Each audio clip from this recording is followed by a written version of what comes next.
Halo gengs, kembali lagi ke konten Alur Cerita Dimas. Kali ini kita akan menyaksikan serial thriller yang diangkat dari kisah nyata, yaitu seorang pembunuh berantai, yaitu cerita dari Jeff Dahmer. Langsung aja kita cus. Episode 2 ini diawali dengan klip asli saat penangkapan Jeff Dahmer akibat percobaan pembunuhan dan ditemukannya bukti-bukti korban dari Jeff Dahmer, yang saat itu menjadi perbincangan banyak orang. Kemudian Dahmer pun difoto dan diperiksa sebagai tersangka. Saat ia diwawancari penyidik, ia mengaku dan jujur dengan semua yang telah ia lakukan. Saat penyidik bertanya kenapa Dahmer bisa membunuh korbannya dan menyimpan korbannya seperti itu, kemudian flashback ke tahun 1966. Saat Dahmer kecil, setelah pulang sekolah, terlihat Dahmer memasuki rumah dan melihat ibunya yang telah kaku. Dan akhirnya ibunya dibawa oleh para medis. Di sini terlihat ayahnya yang marah-marah kepada ibunya dan berbicara ibunya hanya acting. Jadi terlihat di sini hubungan keluarga Dahmer yang tidaklah harmonis. Dan terlihat ibu dan ayahnya kerap sekali cekcok dan juga berbeda pendapat. Kemudian diperlihatkan Dahmer kecil yang sedang mengambil kecebong di sungai. Terlihat kecebongnya merupakan hadiah untuk gurunya. Dan melalui omongan gurunya, Dahmer merupakan pria yang aneh. Saat pulang sekolah, ia melihat temannya yang memegang botol kecebong yang ia berikan ke gurunya. Ia merasa kesal dan memarahi temannya karena ia tidak terima kecebongnya diambil oleh temannya. Ia membuntuti temannya sampai ke rumahnya dan mengambil kecebongnya kembali. Tapi anehnya, ia malah memasukkan cairan oli ke toples kecebong itu. Ya, ini adalah definisi bocil kematian. Karena tercium aroma bangkai, ibunya meminta sang ayah untuk membersihkan bangkai tersebut. Keesokan harinya, sang ayah menemukan bangkai posung di bagian bawah rumah dan mengajarkan pelajaran biologi ke Dahmer. Diketahui ayahnya seorang ahli biologis dan ia memberitahu kepada Dahmer pelajaran tentang otak manusia dan hewan. Di sini Dahmer terlihat sangat-sangat tertarik. Karena melihat ketertarikan Dahmer, ayahnya bercerita kepada sang ibu Dahmer memiliki bakat menjadi seorang ahli biologi sepertinya, tapi sang ibu tidak setuju karena Jeff masih kecil dan itu terlalu menjijikan. Akhirnya terjadilah keributan hingga akhirnya ayahnya pergi dari rumah.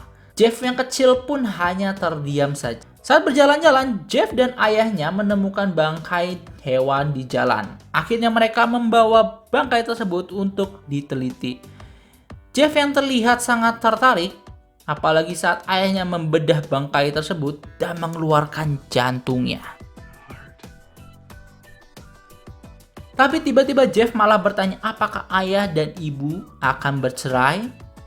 Kemudian diperlihatkan saat Dahmer tumbuh dewasa, ia bekerja sebagai tukang daging. Ia pun menelpon ayahnya untuk bisa pulang ke rumahnya. Jadi ternyata Jeff sudah tidak tinggal di rumahnya. Saat ini ia tinggal bersama neneknya. Di sini neneknya terlihat sangat sayang kepada Jeff sampai-sampai meminta Jeff untuk mencari teman baru dan mencari pacar. Lalu diperlihatkan Jeff yang sedang bekerja. Karena ia hanya memakai baju oblong, ia diminta oleh bosnya untuk menggunakan kemeja saat bekerja. Kemudian ia pun pergi untuk mencari kemeja. Saat membeli kemeja, ia melihat patung manekin lelaki yang nampaknya ia tertarik. Ia pun masuk ke ruangan ganti dan menunggu hingga tokonya tutup. Setelah tutup, ia langsung mengambil patung manekin itu dan membawanya pulang. Di rumahnya, ia langsung menggunakan patung tersebut sebagai objek fantasinya. Membagongkan sekali. Pada pagi harinya, ia pergi bekerja dan karena neneknya penasaran dengan kamar Jeff, ia pun masuk dan terlihat sangat kaget. Lalu diperlihatkan korban dari Jeff yang sudah terkujur kaku di kasur pada tahun 1991. Jadi alur dari cerita ini ataupun cerita dari serial Jeff Dahmer ini maju mundur ya teman-teman. Kemudian diperlihatkan Jeff yang sedang mengajak ngobrol bocil-bocil. Karena bocil tersebut ingin nge-fly tapi tidak punya uang dan juga umurnya tidak cukup, Jeff pun langsung hendak membelikan minum. Tapi bukannya memberikan botol alkoholnya itu, ia malah ngeleos aja pergi. Tapi ia dipanggil oleh salah satu bocil dan Jeff pun berbicara kalau kamu mau nge-fly ia harus ikut ke apartemennya Jeff. Dan Jeff pun menawari uang untuk si bocil bila ingin menjadi model fotonya. Akhirnya si bocil pun mau dan langsung cus ke apartemennya Jeff. Di sini Jeff langsung memberikan minuman yang telah dicampurnya dengan obat tidur. Si bocil pun dipaksa untuk minum dan diketahui si bocil terpaksa mau ikut karena keluarganya butuh uang. Setelah memberikan uang DP, Jeff pun langsung memaksanya untuk menghabiskan minum. Tiba-tiba pun ia teler dan langsung dibarikan di kasurnya dan langsung saja ia foto-foto. Terlihat juga mayat lelaki yang kaku masih berada di bawah tempat tidurnya Jeff. Saat setengah sadar, si bocil mencoba kabur, tapi ia ditangkap oleh Jeff. Karena Jeff merasa lelah ditinggalkan oleh orang-orang, Jeff pun menggunakan ilmu yang diajarkan ayahnya untuk membor kepala si bocil untuk membuatnya menjadi seorang zombie. Setelah kembali sadar, si bocil pun mencoba kabur.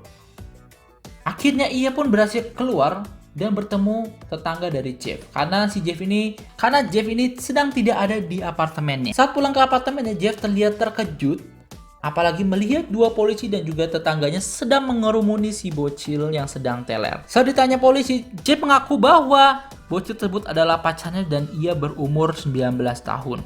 Ia mengaku seorang guy dan si bocil adalah pasangannya yang tinggal bersama Jeff. Di sini tetangganya selalu berargumen bahwa si Jeff ini bohong dan ingin menyelamatkan bocil itu.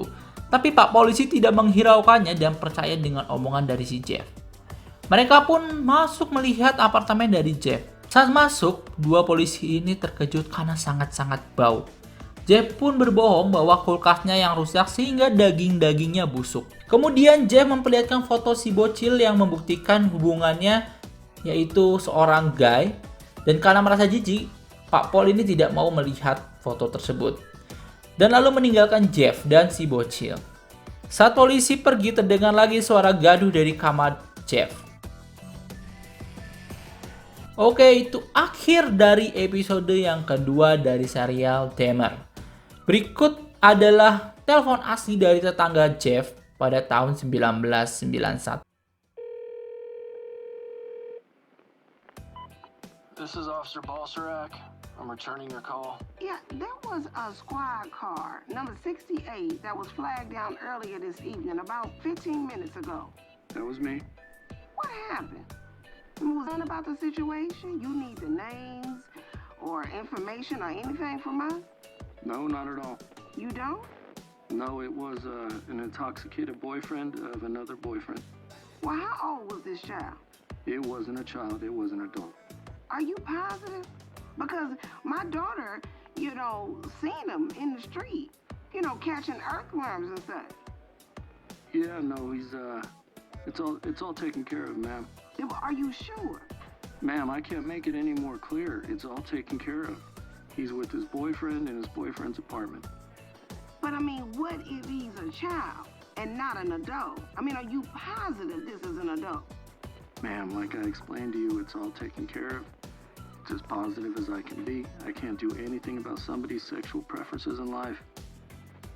Well, no, I'm not saying nothing about that, but it appeared to be a child. This is my concern. No, he's not, okay? It's a boyfriend thing, and he's got pictures of himself and his boyfriend and so forth. Oh, I see. Okay? Okay. I mean, I'm just, it appears to have been a child. That's my concern. I understand. No, he's not. Okay. Thank you. Serial ini sangatlah mengerikan, gengs, tapi sangat seru. Di mana merupakan serial dokumenter yang diangkat dari kejadian nyata dan merupakan kasus pembunuhan berantai yang sangat-sangat terkenal. Jadi kalau kalian penasaran dengan cerita selanjutnya, tetap stay tune dan juga subscribe channel ini biar dapat updatean dari serial Jeff Dahmer selanjutnya. Bye-bye!